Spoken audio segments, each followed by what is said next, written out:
everyone.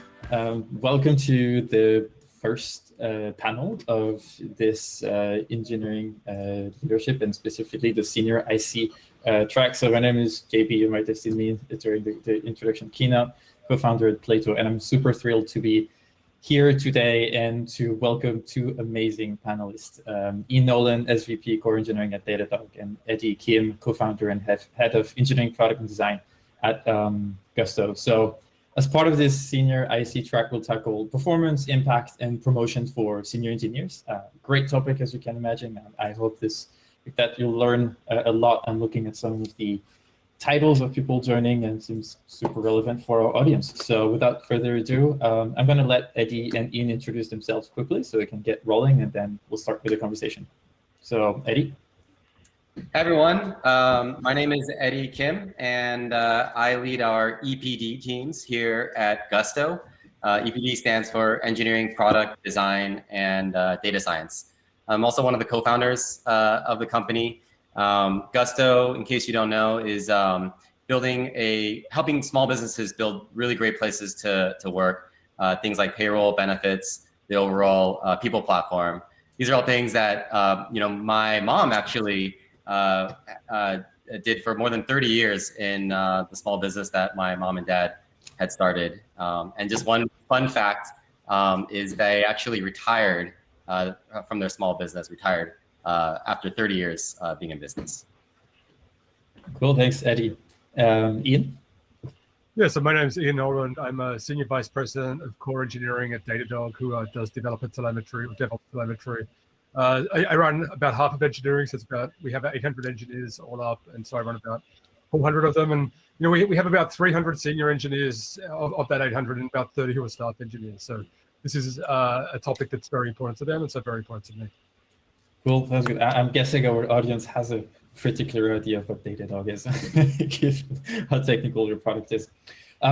Cool, so let's get started. So senior IC is kind of like a broad term to describe the top individual contributors in this specific career ladder.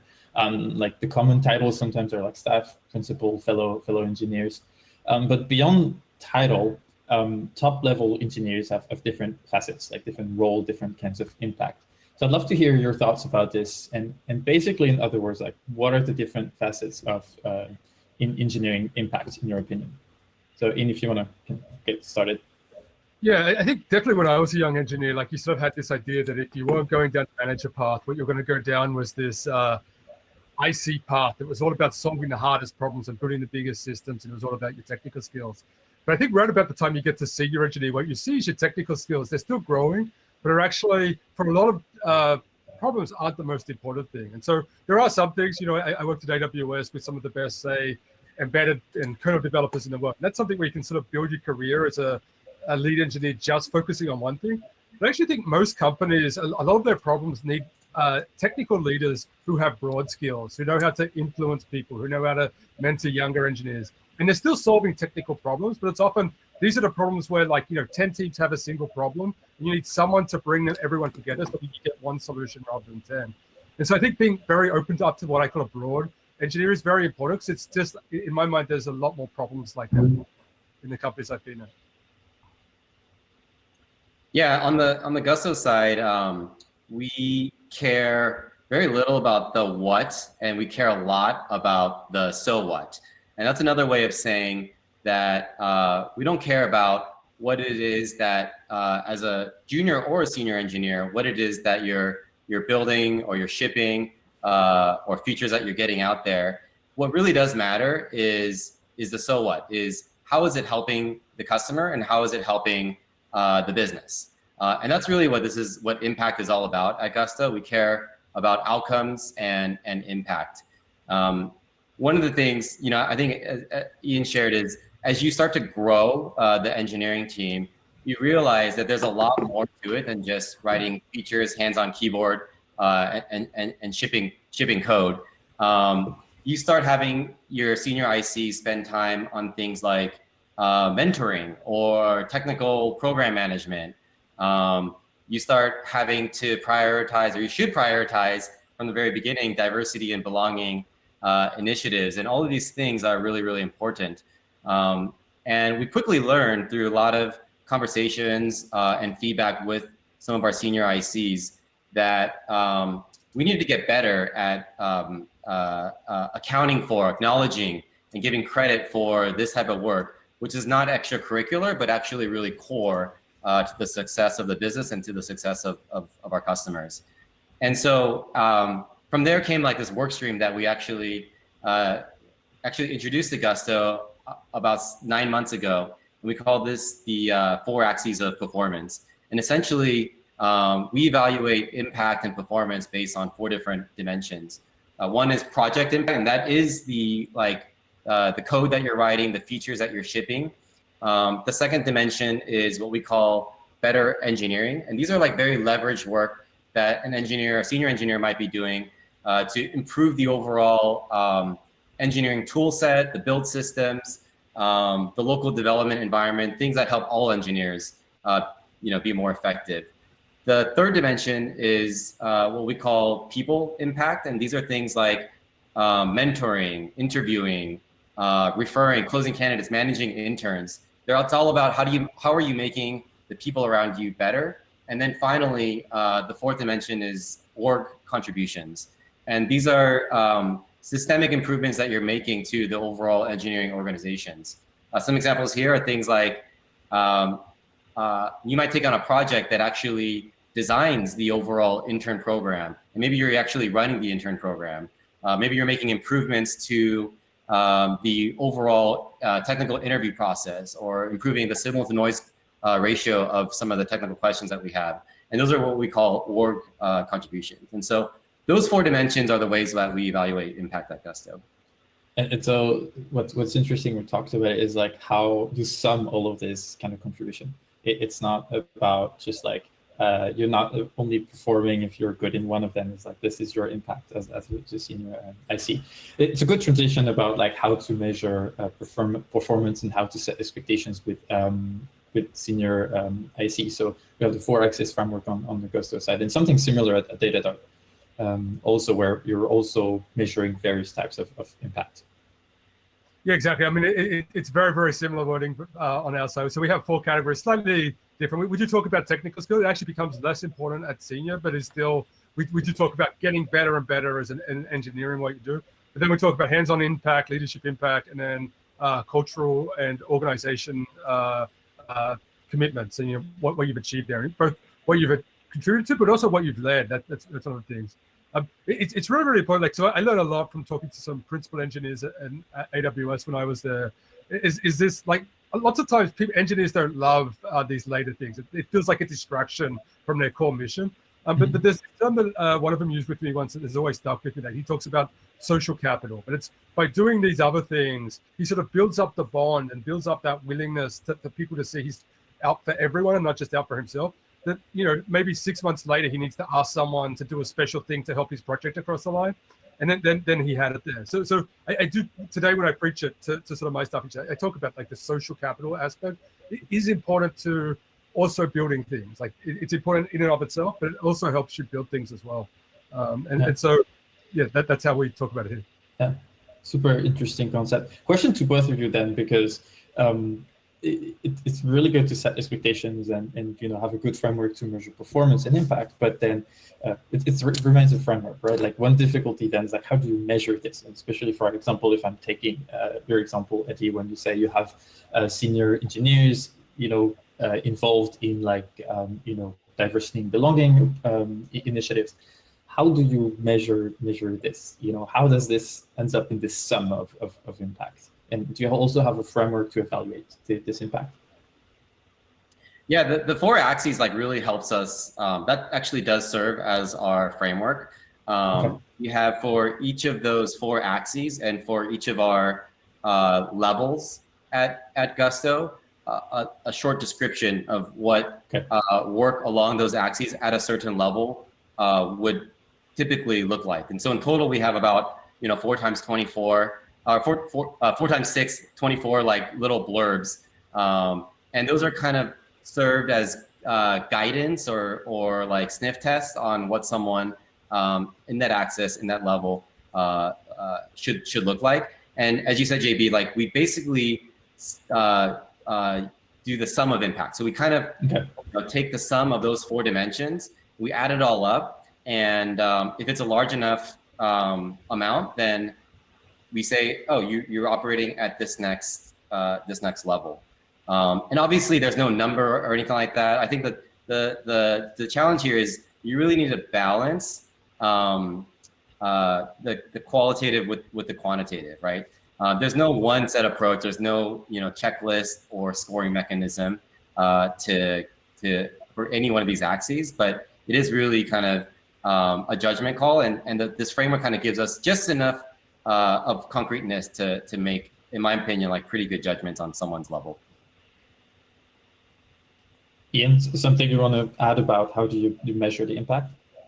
Yeah, on our side, Datadog has a cultural thing away from heavyweight processes. So I'd say when we do sort of yearly sort of calibration, we use the framework, but we don't use it that heavily there. We use it a lot more heavily around promotion. It is a very traditional process where it's you do a write-up and try and talk to each of those different areas, like what they've actually achieved there.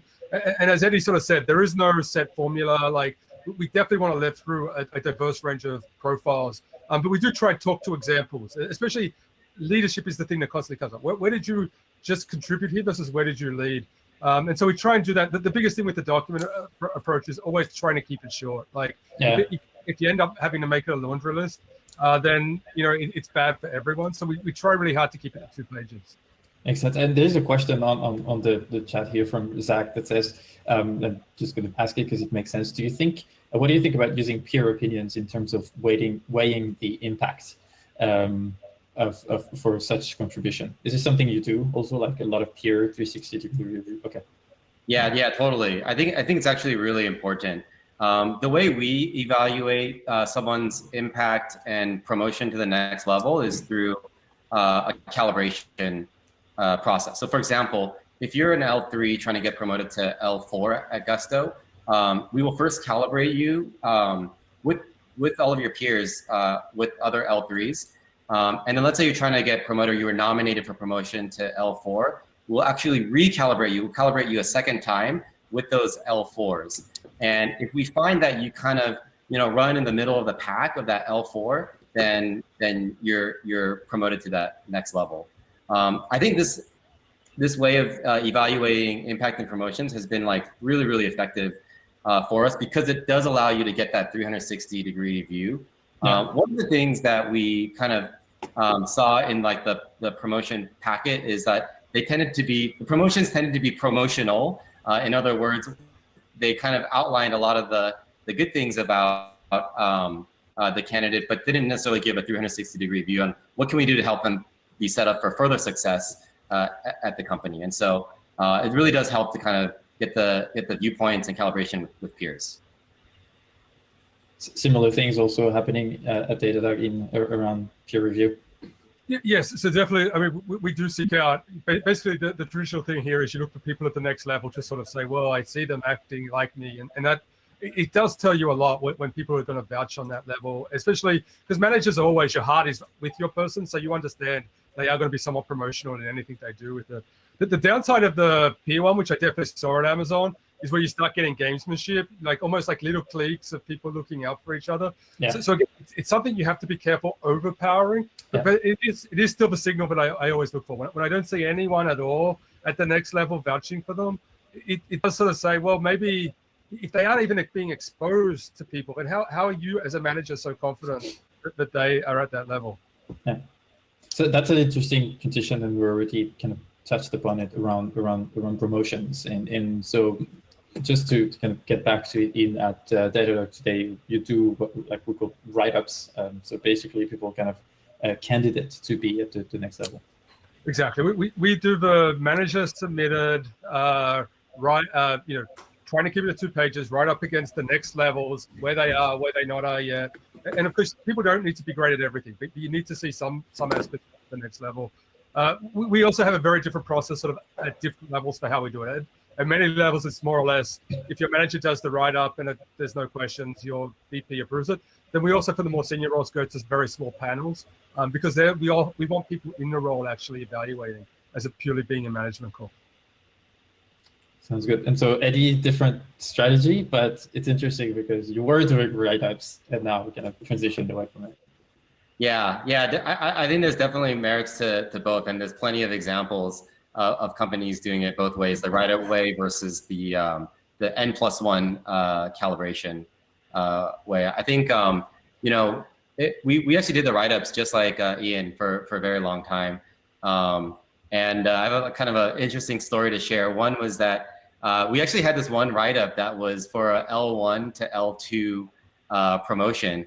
And that write-up was a really good write-up. I would say it was like a dissertation. You know, it was about 11 pages long, and we realized that a lot of people were spending a lot of time doing these write-ups. And a lot of people in the promotion committee at the time were spending a lot of time reading all of those promotional packets. And so that's one of the reasons why we kind of switched to the more N+1 calibration approach. We think that we can get the same signal to noise ratio with a lot less time invested in those actual write-ups. That makes sense. I think that's why Ian, you were kind of stressing the fact that it should be small and like less than 2 pages to, I think, avoid some of those like people spending too much time on it. Yeah, even Amazon, which was old school, like, and got the dissertations, they had to come down pretty hard on page limits. Like, it is very easy, especially for a younger manager, to put their heart into it because they so much believe in it. But it does not, like, beyond 2 pages, it does, you're not really getting that much signal. Yeah. Cool. Thanks a lot for this kind of all of those insights about impact and how this is linked to promotions. We're going to take some audience questions. So if you're listening to us right now, so feel free to ask in the Q&A and also upvote some of them. So let's take the first one, if that's okay, Ian and Eddie. So how to transition from IC to the management library. Some ICs have a feeling that they lose hand-on experience transitioning to management ladder. What are your thoughts, perspective? Yeah, I think from I've definitely went through that myself, actually, as the kind of technical co-founder of the company. My first 2-3 years was 100% hands-on, building things, and slowly as we started to hire, got into this hybrid role of being a part-time manager and part-time individual contributor. And now, obviously, spend very little time hands-on writing code. I think it's a journey that many engineers go through if they want to transition over to management. The one thing that I will say is that it's not necessarily a binary thing. I think we have a lot of managers who are empowering a small team of very technical folks. And we actually, in the calibration, we look at them actually much more as ICs, because that's their primary area that they're spiking.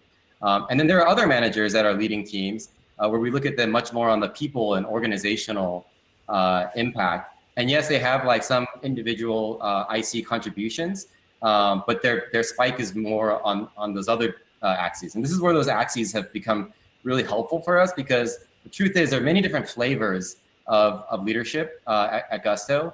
And it's really important to kind of have a framework that kind of accounts for the nuances there and really takes into consideration people's strengths and how they want to make an impact on the company, whether they're a manager or an IC or somewhere in between. Yeah, in our case, we have a role we have a team lead role, which we very much designate as a 50-50 role. And it's sort of great way for people to sort of step their toe in the water and see whether this is actually for them without suddenly finding, like, I'm gonna stop looking at my technical skills and in 3 years, if I want to go back, I'm going to be behind. So it's a good role. The classic challenge we have is as soon as it gets above managing about 4 people, it's no longer a 50-50 role, and as a fast-growing company, we're often asking our people to stretch. But it is something that, although it comes with some overheads, you're often asking the next layer up to do a bit more managing. It is something for us that has worked really well and has really been a large part of our successful growth in terms of people being able to continue to take on a lot of people. Cool. There's another question that's interesting here by Aditya. So how do you work with an IC who wants to pivot to leadership but is not there yet? Do you groom them, or do you share feedback that they're more valuable as an IC and should reconsider leadership? kind of an interesting, controversial question. So who wants to start? Good. I mean, I look at like, in the end, you know, people have made bad assumptions about me in my life. Like I had people who thought I wouldn't be a good manager, and I think I have turned out to be one. And so I'd say, first of all, like, be careful of your own biases in this. Like it's as I was saying, I talk a lot about like managing by missing. Usually if someone has an ambition, I want to give them an ability to see that ambition. I just want to find a way that it's small impact, you know, in terms of time, in terms of maybe blast radius, if it's affecting other people. But I'd say, like, you know, as your manager, like, don't over assume you know someone. Give them some exposure, but try and limit the exposure if it's going to be bad for them or bad for the rest of the company. Yeah, +1 to what Ian said. I think the question I always ask is to really try to dig in deep in what is their motivation of becoming a manager, and you know, there's a lot of good reasons, and there's also a lot of not good reasons as well. And I think your job as a manager is to really identify, are they getting into this for the right reasons? And if the motivation is there and they're getting in there for the right reason, then yes, I think definitely try to find a path for them to achieve their career goals. I think it's good for the individual and it's good for the company. And I think I, like Ian, like have definitely you know, started out as a senior IC and really had my set of challenges, honestly, as I was transitioning more to a management role. But I had a lot of support around me. I had a lot of mentorship, a lot of people that helped me. And it's something that I feel I've gotten a lot better at over time. And I think it was really through the opportunities that you know, my leaders and my mentors gave to me. And so yeah, I definitely would encourage that.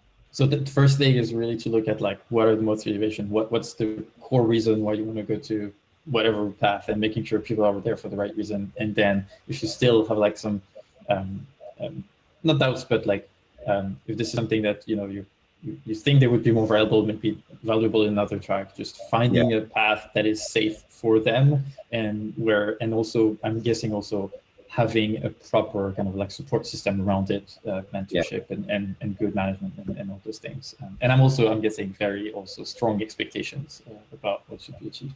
No, all of this is really good learning. Thanks a lot, and hope Aditya you got some really cool answers here. Very practical. One tactical suggestion is I've actually, for someone who's moving from IC to management for the first time, one of the things that I've oftentimes done along the lines of safety is actually have a conversation in the very beginning that in 6 months time from now, you will have a off-ramp from being a manager. And you'll have I'm going to ask you this in 6 months. Is this, now that you've been doing this for 6 months, is this something that did it turn out to be what you expected it to be? Do you want to continue down this path, or do you want to go back into the IC track? And I think just having that conversation in the very beginning really helps people just feel like they have that safety net beneath them.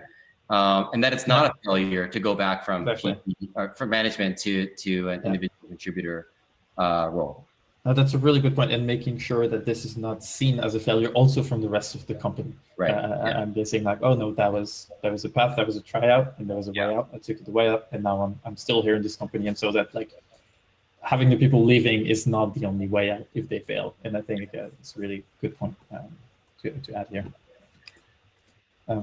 Sounds good. A very practical question that people have seen, and I think people will be interested. What's the ratio of your junior, intern, senior that you practice? Do you even have a ratio, or is it something that you build up depending on needs and for the company? Ian? Yeah, it's interesting, especially like, so I came from Amazon that was very, very young. Like, you'd often see one senior for 4 mids or juniors. We're a little heavier on that in Datadog. I think it's mostly our remote policy, just means we hire more seniors. But what I want to see from both seniors and also at the staff level is people feeling that they have the appropriate level of influence, and not too many, well, you just, like, sometimes you get into wars over taste. So I want to say, like, you don't want to have more than half your engineers be senior, but there's some problems where half senior to half junior is actually, you want it. And then there's other problems where one senior and 4 juniors is right. So I'd say it's very situational in my experience. Yeah, I think I need to run the numbers, but the last time I looked at it, I think we have kind of junior, mid, senior. We've hovered, last time I checked, around 30 to 35% junior, maybe like 45% mid, and the rest senior. So we're what I call like kind of more of a diamond shape, where it's heaviest like kind of on the mid level, which is like L3, L4. And then we kind of taper in a little bit on L1, L2, and then L5 and L6. Okay, that's good. Cool. I think we definitely have time for one more, maybe not 2. So let's take the. So what do you think are the top skills ICs need to progress in their careers, and what are effective ways to cultivate them? So really, like the IC, highly technical path. So I'd say even in the highly technical part, the one that everyone always looks back, it's communication. Like, it's written communication and it's verbal communication. And it's finding, because in the end, a lot of success as an engineer is influencing others to be part of your vision. Like, it's not like everyone sort of expects the manager can dictate and tell other people what to do. But people follow technical leaders because they believe what they're hearing and what they're seeing. So I'd say communication, and it's just finding opportunities. It's why all the things that he talked about earlier, all these outside activities, they're teaching you how to communicate, how to be successful influencer. And so I'd say that's the best way to keep growing. That was my story there. I was an Amazon bar raiser, someone who had to sit on you have to have one of those on every single interview, and then they lead the debrief. And that was massively changing to both my abilities as an engineer and later to a manager, because I finally had to build consensus amongst a bunch of people I didn't know. So I'd say those outside activities are really important. For me, I think one that comes to mind, it goes back to the so what and not the what, right? I think the biggest thing that ICs can learn to progress to that next career is always thinking about the so what. It's less about like, what is it you're building? What's the thing you shipped? How many code reviews did you do? How many commits did you make? And much more about what is the impact that you're having? Like, how are you benefiting the customer, and how are you benefiting the business? The better you can get as an IC in thinking about the world in that way, and then also finding ways to express your impact in that way, in the terminology of so what, that's going to be a massive career accelerator for ICs.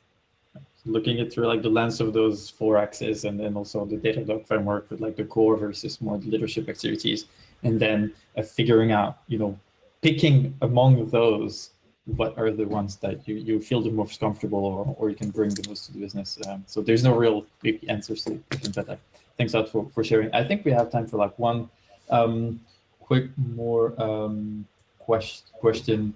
So as a leader who's been pulled away from the code a bit, it can be hard to gauge and measure these areas. What metrics do you use to ensure that these impact grades are not subjective? So in 1 minute, quickly. Yeah, it's an interesting, doing this with 400 is very different to 20. I think at 400, you become sort of meta. When I was sort of at that first level of delegated management, I do think watching the code reviews, not doing the code reviews yourself, but watching sort of the tone and tenor, like it was, managers talk about these audit channels. That was a great audit channel, just to see both how well people are writing code and what other team members are thinking of it. It's not something you want to keep doing on, say, managing 50 or 60, but to me, it was a great channel to get a good gauge of like how well a team is doing. Yeah, and I'll just keep going back to the so what, right? Like for us, it's less about the code you write and how good it is. I think that is a prerequisite to the so what. Obviously, you can't have so what without what, but it is basically looking at things through the lens of like, how have you impacted the customer? What metrics have you moved that's made the business better and that's made the customer's lives easier? That is basically the primary way that we evaluate everyone at Gusto, engineers included. Cool.